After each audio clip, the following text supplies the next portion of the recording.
Hello students, आज हम study करने जा रहे हैं AC generator. Class 12 physics unit number 4 का ये टॉपिक है हमारे पास। क्या होता है एसी जनरेटर? एसी डायनामो भी जिसे हम बोलते हैं, एक डिवाइस है जो मैकेनिकल एनर्जी को इलेक्ट्रिकल एनर्जी में कन्वर्ट कर देता है और हमें एसी करंट देता है। एसी करंट आपको पता ही है, जो पॉजिटिव और नेगेटिव दो साइकिल्स में चलता है, अल्टरनेटिंग करंट उसे हम बोलते हैं। किस प्रिंसिपल पे ये काम करता है, जो हमने बहुत अच्छे से स्टडी किया है, इलेक्ट्रोमैग्नेटिक इंडक्शन, उसी प्रिंसिपल पर जनरेटर काम करता है। इस प्रिंसिपल के अंडर में ये कहा जाता है कि जब भी किसी कॉइल को हम मैग्नेटिक फील्ड में रखते हैं, तब जो फ्लक्स है उस कॉइल के साथ लिंक वो चेंज होना शुरू हो जाता है, और जैसे ही वो फ्लक्स चेंज होना शुरू होता है तो उस कॉइल के अंदर एक ईएमएफ और करंट इंड्यूस हो जाते हैं, जिन्हें इंड्यूस्ड ईएमएफ या फिर इंड्यूस करंट बोलते हैं। ये प्रिंसिपल है हमारे पास। इस प्रिंसिपल के बेस पर डायग्राम आपको सामने नजर आ रहा है, तो देखिए कंस्ट्रक्शन का पार्ट मैं बोल देता हूँ, आपने अपने आप नोट कर लेना है। थ्योरी और वर्किंग जो है वो हम करेंगे। कंस्ट्रक्शन में देखिए ABCD एक कॉइल है जिसे आर्मेचर हम बोलते हैं, रखा गया है उसको दो सिलेंड्रिकल शेप पोल्स के बीच में, नॉर्थ और साउथ के बीच में। डायरेक्शन मैग्नेटिक फील्ड की नॉर्थ से साउथ है, जबकि जो एक्सिस है रोटेशन का वो ये है। तो ये दोनों एक दूसरे के म्यूचुअल परपेंडिकुलर है, ये यहाँ से पता लग रहा है हमें। मैग्नेटिक फील्ड जो यहाँ पर दी जाती है वो 1 से 2 टेस्ला के नियर हम देते हैं।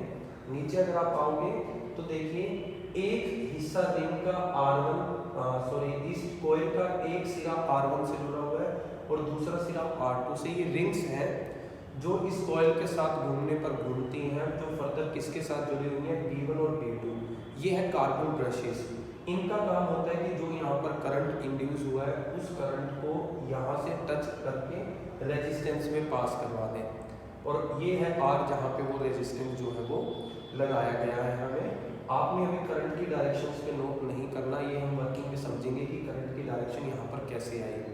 तो कंस्ट्रक्शन कोई ज़्यादा यहाँ पर मुश्किल नहीं है। इजी साइड आर्मेचर ABCD है, फील्ड मैग्नेट लगा रखी है, दो स्लिप रिंग्स हैं जो कॉइल्स के साथ घूमती हैं, और दो ब्रशेज हैं जिनके साथ स्लिप रिंग जुड़ी हुई हैं। इन ब्रशेज के थ्रू ही एंटर करता है आउटर सर्किट में करंट। तो अब हम बात करने जा रहे हैं वर्किंग। देखिए दो हाफ में हम इसकी वर्किंग करने वाले हैं। During first half rotation,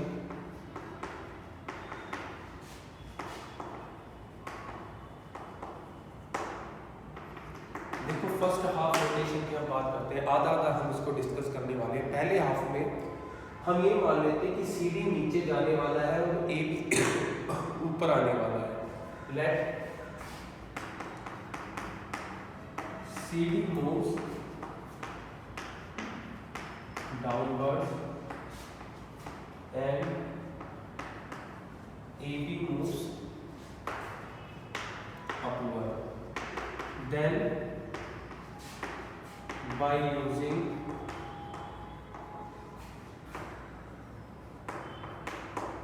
Fleming right hand rule,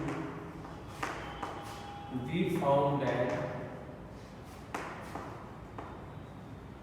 current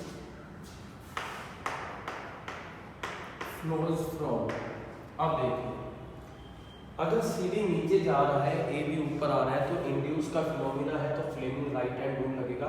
हमें अब ये पता लगाना है कि करंट कहाँ से कहाँ फ्लो हो रहा है। देखिए ये है Fleming left right hand rule. We know that this represent magnetic, this represent जो है आपके पास induce current, this represent magnetic field and this represent motion. और मोशन जो है वो डाउनवर्ड का है। अब देखिए अगर मैं इसको डाउनवर्ड करूँ तो मैग्नेटिक फील्ड की डायरेक्शन इधर हो जाती है, क्योंकि मैं जो हाथ आपको दिखाई दे रहा है उल्टा दिखाई दे रहा है, डायरेक्शन इधर है, तो क्यों ना मैं इसको ऐसे कर दूँ। देखिए डाउनवर्ड मोशन, क्योंकि CD का जो पल्ला है, CD जो है वो नीचे की तरफ जा रहा है, तो downward motion.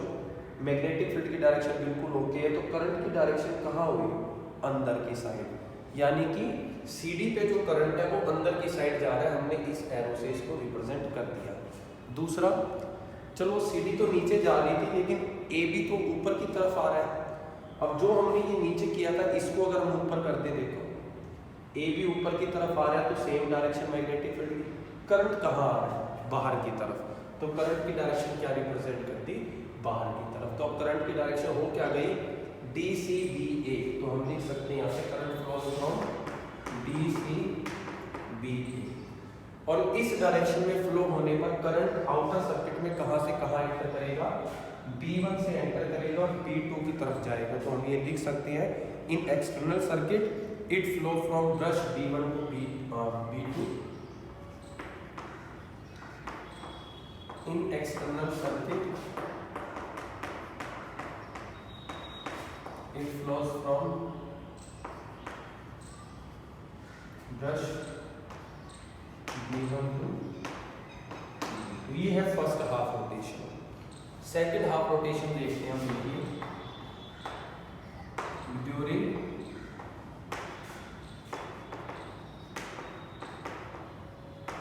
Second half rotation, अब उल्टा कर देते हैं। जो चीज पहले डाउन जा रही थी अब उसको अप कर देते हैं। Let CD moves upward and AB moves downward, then by flaming right hand rule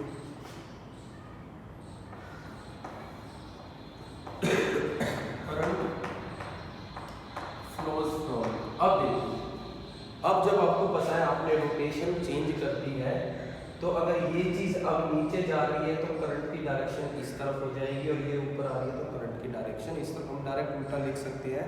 तो अब जो करंट फ्लो करेगा वो फ्लो करेगा, यहाँ से जाएगा और यहाँ से आएगा, तो ABCD current flows from ABCD।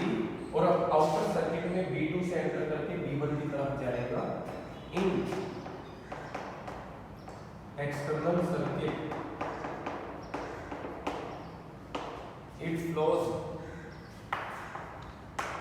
from brush B2 से B1। ये वर्किंग है हमारे पास। तो हमने क्या देखा कि हाफ साइकिल के बाद करंट की डायरेक्शन मुड़ गई। हाफ साइकिल तक ये थी, उसके बाद ये हो गई, जो हमें क्या बताता है कि करंट जो पैदा हो रहा है वो अल्टरनेटिंग है। क्योंकि अल्टरनेटिंग करंट में भी क्या होता है, जो करंट आप अल्टरनेटिंग शो करते हो, ये कंप्लीट साइकिल यहाँ पूरी होती है। और हमने क्या देखा कि हाफ साइकिल के बाद जो पॉजिटिव था वो नेगेटिव हो गया। तो वही चीज़ यहाँ पे है, हाफ साइकिल में करंट की जो डायरेक्शन थी नेक्स्ट हाफ में वो बिल्कुल चेंज हो जाती है। इसीलिए हम इसको क्या बोलते हैं? अल्टरनेटिंग करंट बोलते हैं। तो ये हमारे पास इसकी वर्किंग थी। अब हम इसकी थ्योरी और पढ़ लेते हैं कि थ्योरी क्या कहता है हमारे पास generator.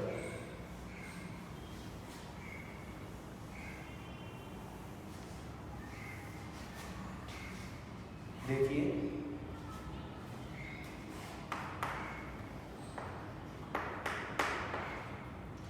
as we know flux linked with coil is, हमें पता है फॉर्मूला हमने पढ़ रखा है NBA cos थीटा। फ्लक्स का फॉर्मूला पढ़ा था हमने, B डॉट A, डॉट हटाते थे तो cos थीटा आ जाता था। n हमने नंबर ऑफ टर्न्स लिख दिए। मैं आपको बता देता हूँ एक बार चीजें क्या है। n is number of turns, coil में कितने टर्न्स हैं। b is magnetic field, a area acquired by coil, coil के अंदर कितना एरिया आ रहा है। थीटा जो है वो एंगल है बिटवीन और कोयल की पोजीशन और डायरेक्शन ऑफ मैग्नेटिक फील्ड। और क्योंकि यहाँ पर रोटेशन हो रही है तो थीटा को हम लिख सकते हैं NBA cos omega t। Theta को ओमेगा t लिखा जा सकता है क्योंकि ओमेगा एंगुलर वेलोसिटी है जो इक्वल होता है एंगुलर डिस्टेंस बाय टाइम। तो यहाँ से थीटा इक्वल आ जाता है ओमेगा t। तो यहाँ से हमने cos को क्या लिख दिया, ओमेगा t आपके पास लिख दिया। अब हमें पता है ये वर्क करता है इलेक्ट्रोमैग्नेटिक इंडक्शन के प्रिंसिपल पे। एज कोयल स्टार्ट रोटेटिंग, जैसे कोयल स्टार्ट करेगी रोटेट करना तो एक चेंज आएगा यहाँ पर मैग्नेटिक फील्ड में और वो चेंज करेगा मैग्नेटिक फ्लक्स को और एक ईएमएफ इंड्यूस हो जाएगी, देन इंड्यूस ईएमएफ ई किसके इक्वल होगी, ये भी आपको पता है, minus D phi by D T के सब फॉर्मूले आप कर चुके हो ऑलरेडी, वैल्यू पुट करते हैं, minus D by D T, phi की जगह आ गया N B A cos omega T, N B A तो कांस्टेंट है, कोस का होता है माइनस साइन, माइनस ऑलरेडी है, प्लस हो जाएगा तो ये आ जाएगा साइन ओमेगा टी, और ओमेगा बाहर आ गया साइन ओमेगा टी, और एक ओमेगा क्या आ जाता है आपके पास बाहर आ जाता है, ये आ गया आपके पास इक्वेशन नंबर फर्स्ट। ये ई की वैल्यू है, लेकिन ई मैक्सिमम कितना हो सकता है, ई तो ये सारा ही है, मैक्सिमम कितना हो सकता है, तो हमें पता है इन सारी चीज़ों में ये एंगल डिपेंडेंट क्वांटिटी है वेरिएबल, अगर ये मैक्सिमम हो जाए तो ई भी मैक्सिमम हो जाएगा। If sign omega T become maximum, maximum का मीनिंग है साइन की मैक्सिमम वैल्यू क्या हो सकती है 1, तो ई भी मैक्सिमम हो जाएगा, और मैक्सिमम को आप क्या लिखते हो, पीक वैल्यू आप क्या लिखते हो ई नोट, तो ये 1 के इक्वल है तो ये ई नोट के इक्वल आ जाएगा, आपके पास वैल्यू पुट कर देते हैं, ई की जगह रख देते हैं ई नोट, और यहाँ रख देते हैं 1, तो ये आ गया एन बी ए ओमेगा, इक्वेशन 2, ई नोट की वैल्यू आ गई है, 1 और 2 को कंबाइन करो तो आपके पास इक्वेशन बनती है E is equals to A naught sine omega T. तो ये देख लीजिए, ये वही इक्वेशन है जो आप स्टार्टिंग से लेकर चले हो, और ये यहाँ पर अपने आप पैदा हो गई। तो अगर ई आ गया है तो करंट निकालना हो, now current I is equals to E by R, तो ये E nought sine omega T by R, ये मैक्सिमम है तो करंट भी मैक्सिमम होगा, तो I nought sine omega T. तो ये हमारे पास जो है एक्सप्रेशन था करंट और ईएमएफ का, जो हमने एसी जनरेटर की हेल्प से निकाला। कंप्लीट हमने टॉपिक किया, एसी जनरेटर की डेफिनेशन है, प्रिंसिपल है, कंस्ट्रक्शन हमने एक्सप्लेन की, वर्किंग हमने समझी, और उसके बाद थ्योरी जो आई, जो फॉर्मूला था वो हमने स्टडी किया। तो यहाँ पर 4th यूनिट जो है हमारी आज ओवर हो जाती है, आपने इस टॉपिक को अच्छे से रिवाइज कर लेना है।